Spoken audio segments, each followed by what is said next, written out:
નમસ્કાર મિત્રો, તમે જોઈ રહ્યા છો આજના તાજા સમાચાર। તો આગળ સમાચારની વાત કરીએ તો હવામાન વિભાગ દ્વારા જણાવવામાં આવ્યું કે આજે કેટલીક જગ્યાએ સામાન્ય વરસાદ થઈ શકે, જો કે વરસાદનું જોર ખૂબ જ ઓછું રહી શકે તેવી સંભાવના રહેલી છે। જ્યારે દ્વારકા, કચ્છ, ગીર સોમનાથ, અમરેલી અને પોરબંદરમાં સામાન્ય છૂટોછવાયો વરસાદ પડી શકે છે, જો કે વરસાદ ન થવાની વધારે સંભાવના છે અને આ સાથે 48 કલાક બાદ રાજ્યમાં ઠંડી પણ વધી શકે છે। તો હર્ષ સંઘવીનું અત્યારે નિવેદન સામે આવ્યું, જેમાં સંઘવીએ ન્યૂડ કોલને લઈને અપીલ કરી, જેમાં અત્યારે વાત આવી છે કે રાજ્યમાં ન્યૂડ કોલ દ્વારા લોકોને ફસાવાની ઘટનાઓ પણ અત્યારે વધારો થઈ રહ્યો છે અને આ તરફ હવે હર્ષ સંઘવીએ અપીલ કરી કે ન્યૂડ કોલ કરીને ફસાવતા લોકોથી ડરવાની કોઈ જરૂર નથી અને આ પ્રકારની ઘટના બને તો તરત પોલીસ સ્ટેશન જાઓ અને આપઘાત કરવાની કોઈ જરૂર નથી। અને આ સાથે તેમણે કહ્યું કે આ પ્રકારની ઘટનામાં ક્યાંયની સાથ ન મળે તો મને સંપર્ક કરો, જ્યારે તંત્ર આવા લોકો સામે કડક પગલાં લેશે। તો અમદાવાદમાં પોલીસે જાહેરનામું બહાર પાડ્યું, જેમાં 25 ડિસેમ્બરે નાતાલની ઉજવણીને લઈને લોકોમાં અનેરો ઉત્સાહ જોવા મળી રહ્યો છે। ત્યારે હાલ અમદાવાદમાં અમુક જગ્યાએ તો નાતાલની ઉજવણીની તૈયારી પણ શરૂ કરી દીધી, જેને લઈને ત્યારે Ahmedabad police commissioner GS Malik દ્વારા જાહેરનામું બહાર પાડવામાં આવ્યું, જેમાં નાતાલ અને નવા વર્ષની ઉજવણીને લઈને રાત્રિના 12 થી 12:30 વાગ્યા સુધી ફટાકડા ફોડવાની અત્યારે છૂટ આપવામાં આવી, જો કે પ્રતિબંધિત ફટાકડા ફોડવાની મનાઈ આપી અને શહેરીજનો બંને દિવસ ધામધૂમથી ઉજવણી કરી શકે તે માટે આ રાહત આપવામાં આવી છે। તો વડાપ્રધાન નરેન્દ્ર મોદીની પ્રેરણા અને માર્ગદર્શનની આગામી જાન્યુઆરી 2024માં યોજાનારી 10મી વાયબ્રન્ટ ગુજરાત ગ્લોબલ સમિટના પ્રારંભ પૂર્વે ગઈકાલે મુખ્યમંત્રી ભૂપેન્દ્ર પટેલના માર્ગદર્શન હેઠળ વિવિધ ઉદ્યોગ સમૂહો સાથે 47 MOU કરવામાં આવ્યા છે, જેમાં વિવિધ ઉદ્યોગ રોકાણકારોને રાજ્ય સરકાર સાથે એક જ દિવસમાં 1.56 લાખ કરોડની વધુના સંભવિત રોકાણ માટે MOU કર્યા। તેની સાથે આ રોકાણની ગુજરાતમાં આશરે 7.59 લાખથી વધુ રોજગાર સર્જન થવાની પણ સંભાવના છે। તો 600 રૂપિયામાં મળશે ગેસ સિલિન્ડર, જેમાં વાત કરીએ તો અત્યારે દેશમાં દિવસે ને દિવસે મોંઘવારી વધી રહી છે અને એમાં પણ જો રસોઈના ગેસના બાટલામાં ભાવ વધારો થાય ત્યારે ઘણા લોકોનું બજેટ પણ ખોરવાઈ જાય છે। ત્યારે હવે 600 રૂપિયામાં રસોઈ ગેસનો બાટલો આપવામાં આવશે અને આ માટે કેન્દ્ર સરકાર 75 લાખ કનેક્શન આપવાની અત્યારે તૈયારી શરૂ કરી રહી છે, જેમાં કેન્દ્રીય મંત્રી હરદીપસિંહ પુરીએ સંસદમાં આ અંગેની મહત્વપૂર્ણ માહિતી આપતા કહ્યું કે કેન્દ્ર સરકાર ગરીબ પરિવારોને સસ્તામાં રસોઈ ગેસનો બાટલો દેવામાં અન્ય દેશોની તુલનામાં અત્યારે અસરકારક રહી છે। તો આરોગ્ય મંત્રી દ્વારા અત્યારે તમામ રાજ્યોને સૂચના આપવામાં આવી, જેમાં અત્યારે દેશમાં વધી રહેલા કોરોનાના કેસ વચ્ચે બુધવારે કેન્દ્રીય સ્વાસ્થ્ય મંત્રી મનસુખ માંડવિયા નેતૃત્વમાં ઉચ્ચ સ્તરીય બેઠક યોજાઈ હતી, જેમાં આ બેઠકમાં તમામ રાજ્યોના આરોગ્ય મંત્રીઓની સાથે રાજ્યના સચિવો પણ હાજર રહ્યા હતા અને આ સમયગાળા દરમિયાન તમામ રાજ્યોને એલર્ટ કરવા માટે કહેવામાં આવ્યું। સાથે સમીક્ષા બેઠકમાં કેન્દ્રીય સ્વાસ્થ્ય મંત્રી મનસુખ માંડવિયાએ કહ્યું કે આપણે સાવચેત રહેવાની જરૂર છે, પરંતુ ગભરાવાની કોઈ જરૂર નથી। તો અત્યારે લોકસભાની ચૂંટણી પહેલાં ગુજરાતમાં પક્ષ પલટાની મોસમ ખીલી છે અને વાત કરીએ તો કોંગ્રેસ અને આમ આદમી પાર્ટીના ધારાસભ્યો રાજીનામું આપીને ભાજપનો ખેસ ધારણ કર્યો, જ્યારે આમ આદમી પાર્ટીના વધુ ધારાસભ્યો પણ પક્ષ સાથે છેડો ફાડી ભાજપમાં જોડાય તેવી અત્યારે અટકળો ચાલી રહી છે। ત્યારે આ અટકળોને આમ આદમી પાર્ટીના બોટાદ અને જામજોધપુરના ધારાસભ્યોએ ત્યારે રદિયો આપ્યો, જેમાં આપણા બંને ધારાસભ્યોએ દાવો કર્યો કે ભાજપમાં જોડાવાની વાત માત્ર અફવા છે અને અમે આમ આદમી પાર્ટીમાં છીએ અને રહીશું તેવું તેમણે કહ્યું હતું બોટાદના ધારાસભ્ય ઉમેશ મકવાણાએ। તો અમિત શાહનું મોટું એલાન સામે આવ્યું, જેમાં વાત કરીએ તો આઝાદી વખતના 3 જૂના કાયદામાં ત્યારે મોટો ફેરફાર કરી દેવામાં આવ્યો, જેમાં લોકસભામાં કેન્દ્રીય ગૃહમંત્રી અમિત શાહ દ્વારા રજૂ કરવામાં આવેલા 3 નવા ક્રિમિનલ લો બિલને પાસ કરી દેવામાં આવ્યા છે, જેમાં એક કાયદામાં મોબ લિંચિંગ અને સગીરા ઉપર રેપ માટે ફાંસીની સજાની પણ અત્યારે જોગવાઈ કરવામાં આવી। જેમાં આ 3 કાયદાની વાત કરીએ તો તેમાં ભારતીય ન્યાય સંહિતા 2023, નાગરિક સુરક્ષા સંહિતા 2023 અને ભારતીય પુરાવા અધિનિયમ 2023 રાખવામાં આવ્યા છે।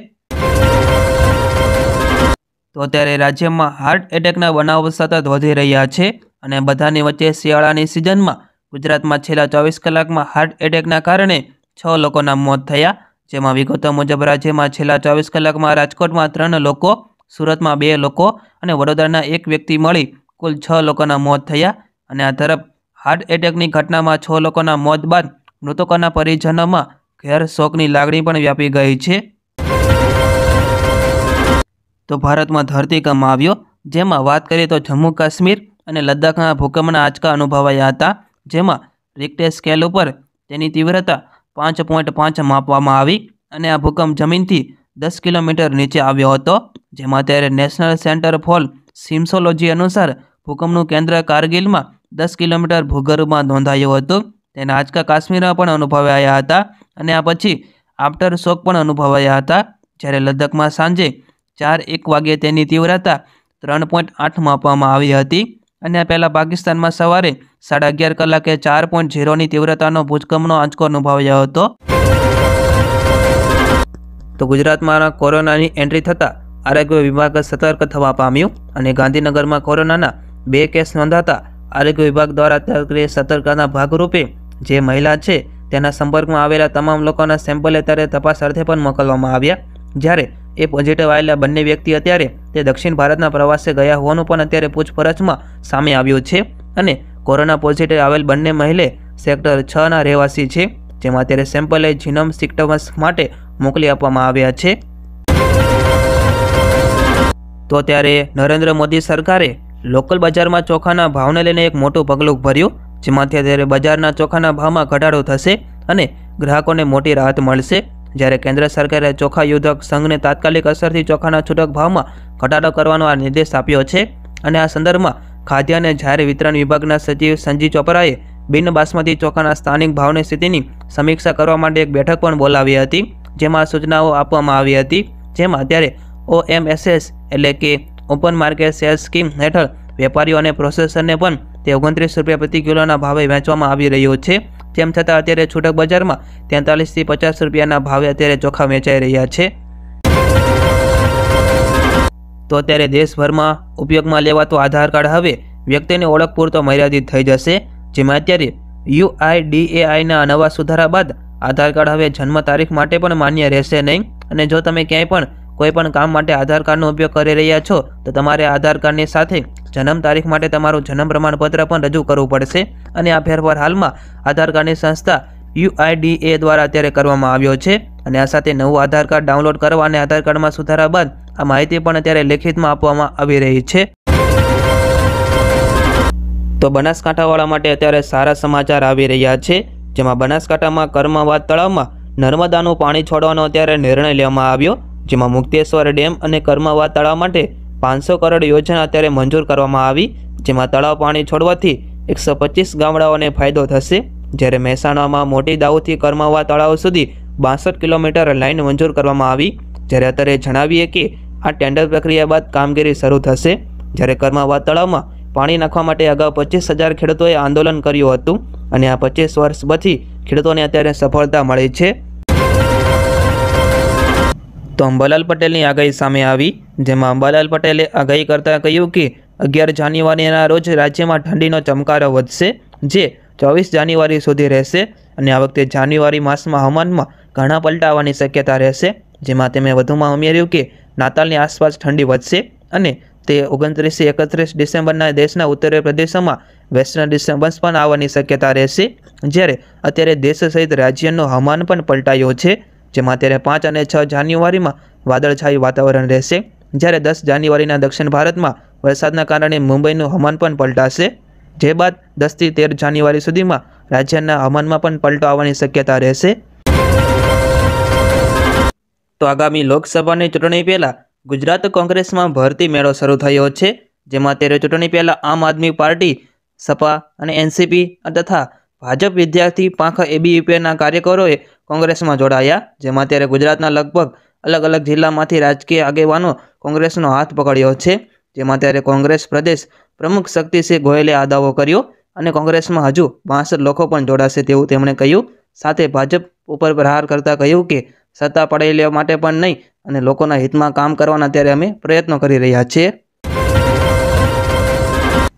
તો મહેસાણામાં કડીના ઉપપૂર્વ મુખ્યમંત્રી નીતિન પટેલ અમિત શાહના લઈને નિવેદન સામે આવ્યું, જેમાં તેમણે કહ્યું કે આપણા બધાની ચિંતા એ કરે છે એટલે હવે મને મળશે ત્યારે હું કહીશ કે સમાજમાં છોકરાઓને પરણવાની થોડી ચિંતા છે, જેમાં ત્યારે છોકરીઓને પરણાવવાની જે ચિંતા છે તેને લઈને થોડું વિચારજો. તો અત્યારે કોરોનાના વધતા જતા કેસો વચ્ચે કર્ણાટક સ્વાસ્થ્ય મંત્રીનું નિવેદન સામે આવ્યું, જેમાં તેમણે વૃદ્ધો અને ગંભીર બીમારીવાળા લોકોને માસ્ક પહેરવાનું સૂચન કર્યું અને એવું પણ કહેવામાં આવ્યું હતું કે કર્ણાટક સરકાર ટૂંક સમયમાં એક એડવાઇઝરી જરૂર કરશે. જ્યારે ગઈકાલે કોવિડ-19ના 335 નવા કેસ નોંધાયા હતા અને આ પછી ચેપગ્રસ્ત લોકોની કુલ સંખ્યા વધીને 1701 થઈ ગઈ. જ્યારે અત્યારે પ્રાપ્ત માહિતી મુજબ કોવિડ-19ને કારણે 5 લોકોના પણ અત્યારે હાલમાં મોત થયા છે, જેમાંથી 4 કેરળના અને 1 ઉત્તર પ્રદેશના હતા. તો અત્યારે શિયાળામાં લીલા શાકભાજીની આવક વધતા ભાવ ઘટવાનું નામ લેતું નથી, જેમાં અત્યારે સામાન્ય દિવસોમાં લસણ છે તે 120 રૂપિયા મળતું હતું, જ્યારે અત્યારે છે તે 320 રૂપિયાથી 400 રૂપિયા કિલો મળી રહ્યું છે. જેમાં અત્યારે મરચાં પણ 40ના કિલો મળી રહ્યા છે. જેમાં અત્યારે ટમેટા, લીંબુ, બટાકાના ભાવો વધ્યા પછી તે ઘટવાના નામ લઈ રહ્યા નથી. જ્યારે ભીંડા, ચોળી, ગવાર, પાપડી, રવૈયા સહિતના પણ ભાવો વધ્યા છે, પરંતુ અત્યારે કોથમીર, મેથી, તાજેતરની ભાજી સહિતના ભાવમાં અત્યારે કોઈ ઘટાડો નોંધાયો છે. તો અત્યારે જામનગર તાલુકામાં મોટી માટલી ગામના ખેડૂત જેઓ અત્યારે ડુંગળીના પાકને લઈને પરેશાન થયા, જેમાં અત્યારે પોતાની ડુંગળી વેચવા માટે તૈયાર નથી અને એક સાથે મોટા પ્રમાણમાં ભાવ ઘટાડો થતાં કોઈ પણ ખેડૂતો ડુંગળી વેચવા માટે અત્યારે તૈયાર થતા નથી. જ્યારે જામનગરના ખેડૂત રમેશભાઈએ વાતચીતમાં જણાવ્યું હતું કે હું પહેલાં ડુંગળીના 600 થી 800 રૂપિયા એક મણના ભાવ મળતા હતા, ત્યારે નિકાસ બંધ થતાં અત્યારે 100 થી 350 રૂપિયા સુધી ભાવ મળી રહ્યા છે અને અત્યારે કોઈ પણ વેપારી ડુંગળી લેવા માટે તૈયાર નથી. તમારું શું કહેવું છે તે તમે કોમેન્ટ કરીને જરૂર જણાવજો. તો ઉત્તર ગુજરાતમાં દર વર્ષે શિયાળામાં 11.48 લાખ હેક્ટરમાં વાવેતર થાય છે. તેની સરખામણી આ વખતે વાવેતર વિસ્તાર વધ્યો અને 11.67 લાખ હેક્ટર વિસ્તારમાં વિવિધ રવિ પાકોનું વાવેતર કરવામાં આવ્યું. જેમાં અત્યારે ઉત્તર ગુજરાતમાં એકમાત્ર મહેસાણામાં અગાઉના વર્ષના વાવેતરની સરખામણીએ સરેરાશ 90.93% વાવેતર થયું, જ્યારે આ સિવાયના તમામ જિલ્લાઓમાં 100% કરતાં વાવેતર કરવામાં આવ્યું. જેમાં પાટણ જિલ્લામાં 108.54%, સાબરકાંઠામાં 106.18%, અરવલ્લીમાં 102.1%, બનાસકાંઠામાં 101.53% વાવેતર ગત તારીખ 16મી ડિસેમ્બર 2023 સુધીમાં થઈ ગયું છે. તો સોનું ખરીદવા માંગતા માટે ખુશ ખબર આવી, જેમાં ગઈકાલે સોનાના ભાવમાં ઘટાડો જોવા મળ્યો હતો. જેમાં ઇન્ડિયન બુલિયન જ્વેલર્સ એસોસિએશન એટલે કે IBJ અનુસાર 24 કેરેટ સોનાનો ભાવ વધીને 61,870 રૂપિયા પ્રતિ 10 ગ્રામ થઈ ગયો, જ્યારે અગાઉ સોનાનો ભાવ 62,367 રૂપિયા પ્રતિ 10 ગ્રામ થયો હતો. જોકે આ રીતે જોવામાં આવે તો અગાઉના ટ્રેડિંગ સેશનની સરખામણીએ સોનું 497 રૂપિયા પ્રતિ 10 ગ્રામ સસ્તું થયું, જ્યારે ચાંદીની કિંમત છે તે 74,000 પ્રતિ 10 કિલોની આસપાસ છે. તો 370ની કલમ અંગે મોટા સમાચાર આવ્યા, જેમાં જમ્મુ અને કાશ્મીરમાંથી કલમ 370 નાબૂદ કરવાના કેન્દ્ર સરકારના નિર્ણયને હવે સુપ્રીમ કોર્ટે પણ મંજૂરી આપી દીધી અને આ પછી અત્યારે વિરોધ પક્ષો સહિત કાશ્મીરના પક્ષોએ કલમ 370 હટાવવા માટે લાંબી લડાઈ લડવાની વાત કરી. જ્યારે વડાપ્રધાન નરેન્દ્ર મોદીએ હજુ સુધી આ મુદ્દે કંઈ સીધું કહ્યું નથી, પણ હવે તેમણે એક મોટી ટિપ્પણી કરતા ગઈકાલે કહ્યું કે બ્રહ્માંડની કોઈ શક્તિ જમ્મુ કાશ્મીરમાં કલમ 370 પાછી લાવી શકશે નહીં. તો સંસદમાં સરકારે ચલાવી કાતર, જેમાં વાત કરીએ તો સંસદના શિયાળુ સત્રમાં સોમવારે બંને ગૃહોમાં વિપક્ષી સાંસદોએ ભારે હંગામો કર્યો હતો, જેમાં સંસદની સુરક્ષામાં ભંગના મુદ્દે હંગામો મચાવવા અને કેન્દ્રીય ગૃહપ્રધાન અમિત શાહ પાસેથી જવાબ માંગવા બદલ અત્યાર સુધીમાં કુલ 81 સાંસદોને સસ્પેન્ડ કરવામાં આવ્યા છે. જેમાં શુક્રવારે બંને ગૃહોમાંથી કુલ 14 સાંસદોને સસ્પેન્ડ કર્યા બાદ આજે એટલે કે સોમવારે સ્પીકરે લોકસભામાંથી વધુ 33 સાંસદોને સસ્પેન્ડ કર્યા છે. જેમાં બીજી તરફ રાજ્યસભામાં હંગામો મચાવતા અધ્યક્ષને 34 સાંસદોને સસ્પેન્ડ કરી નાખ્યા. જો આ રીતે જોઈએ તો અત્યાર સુધીમાં 81 સાંસદો સામે અત્યારે કાર્યવાહી કરવામાં આવી છે. તો ભારતીય વાયુસેનાએ